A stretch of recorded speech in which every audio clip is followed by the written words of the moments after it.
So, what if I told you that the country you live in, the very idea of a nation, is actually a pretty recent invention? We kind of assume our national identities are ancient, right? Like they've just always been there. But honestly, the blueprint for the modern nation was only drawn up a little over 200 years ago, forged in the fires of the French Revolution. So let's dive into how this incredibly powerful idea was born. Okay, to really get why this new idea of the nation was such a game changer, we need to rewind the clock. Let's imagine we're traveling back in time, before our modern maps with their neat, clean borders. What did Europe in the mid-1700s actually look like? Well, for starters, forget those neat lines. Pre-revolutionary Europe was this chaotic, sprawling patchwork quilt of kingdoms, duchies, and empires, all stitched together by royal marriages and wars. Your identity wasn't German or Italian. It was way more personal than that. You were a subject of the King of Prussia, or maybe the Duke of Tuscany. Your loyalty wasn't to a flag or a people. It was to one single person, your ruler. I mean, just look at the Habsburg Empire. It's the perfect example of this old world. This one empire stretched all across Central Europe. It ruled over German speakers in Austria, Italians down in Lombardy, Magyars in Hungary, Poles in Galicia, you get the picture. So what on earth did all these people have in common? Not language. Definitely not culture. Nope. The only thing linking them together was their shared allegiance to one guy, the Habsburg Emperor. And this fragmentation wasn't just some abstract political thing. It affected everyday life in a huge way. Which brings us to this number right here, 11. What could that possibly mean? 11. That's how many times a merchant had to stop at a customs barrier just to get from Hamburg to Nuremberg. And imagine this, at every single stop, you're dealing with a different tax, a different currency, maybe even a completely different system of weights and measures. It was an absolute economic nightmare. It just choked trade and made everyone incredibly frustrated. You can feel it, right? Something had to give. And that's exactly where the French Revolution comes crashing in. The revolutionaries in France didn't just get rid of a king, they came up with a radical, brand new recipe for how to organize a society. They literally created the blueprint for the modern nation. But that brings up a massive question, doesn't it? How do you convince millions of people, peasants, merchants, artisans, people who speak different dialects and have their own local traditions, that they suddenly all belong together? That they're all part of this one big family called France? Well, they had a plan, a step-by-step blueprint for building a national identity from the ground up. First, they introduced powerful new symbols. The old royal flag was out, and the tricolor was in.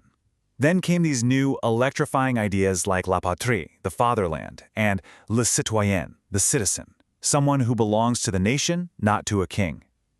They set up a new government, the National Assembly, that was supposed to represent the people. And crucially, they started to unify the country with one law, one tax system, and one common language, Parisian French. Every single step was designed to make people feel like they were part of something bigger than themselves. But an idea this powerful was never going to stay within France's borders, and the person who would spread it across the continent was one of the most fascinating and contradictory figures in all of history, Napoleon Bonaparte. You see, as Napoleon's armies marched across Europe, they carried a weapon that was way more powerful than any cannon, the Napoleonic Code. And this wasn't just some dusty legal document. It was like a social bulldozer. It just smashed through the old world of aristocratic privilege, basically declaring that your rights shouldn't depend on who your parents were. I mean, think about what this meant for ordinary people. The code guaranteed equality before the law. It protected private property, and, this was a huge one, it completely abolished feudalism, freeing peasants from being tied to their lords. You combine that with more efficient government and better roads, for millions of people, it felt like they were taking a giant leap into a fairer, more modern world. And because of all these reforms, the initial reaction in places like Germany and Italy was pure celebration. People were literally cheering in the streets. They didn't see the French as conquerors. They saw them as liberators, who were finally bringing the ideals of freedom and equality to their doorstep. But that warm welcome, it wasn't gonna last. The reality of French rule turned out to be a lot more complicated. There was a much, much darker side to this whole project. And this is the brutal contradiction of Napoleon's empire, right here. On one side, you have the modernizer, bringing legal equality and getting rid of ancient injustices. But on the other side, you've got the oppressor.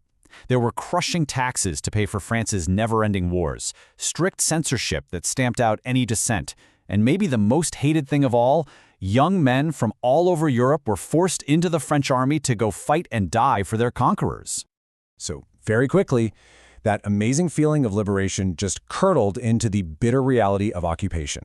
Political freedom was gone. People came to realize that the French weren't saviors. They were just a new set of masters. The dream had completely soured. But here's the ultimate twist in the story. Even though people grew to hate French rule, they couldn't forget the powerful idea the French had brought with them. The genie of nationalism was out of the bottle, and there was absolutely no putting it back.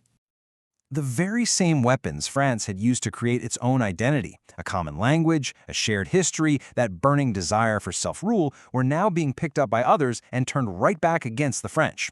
All across Europe, Italians, Germans, and Poles started asking a really dangerous question. Hey, if the French deserve their own nation, why don't we? Nationalism had become the ultimate tool of resistance. So after Napoleon was finally defeated for good in 1815, the old kings and emperors of Europe all got together at the Congress of Vienna. Their goal was simple. They wanted to turn back the clock. They desperately wanted to erase the French Revolution and Napoleon from history, put the old monarchies back on their thrones, and stamp out this dangerous new idea of nationalism for good. And you can just feel how scared they were, in the words of Austria's powerful chancellor Metternich. He described an Italian nationalist named Giuseppe Mazzini, who was fighting for a unified Italy, as the most dangerous enemy of our social order. I mean, that's how much this idea terrified them. They knew it had the power to shatter their entire world.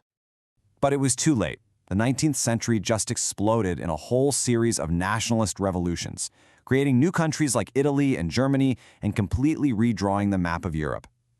Which leaves us with one last massive question. Once an idea like the nation takes root, an idea that people are willing to fight and die for, can it ever truly be erased?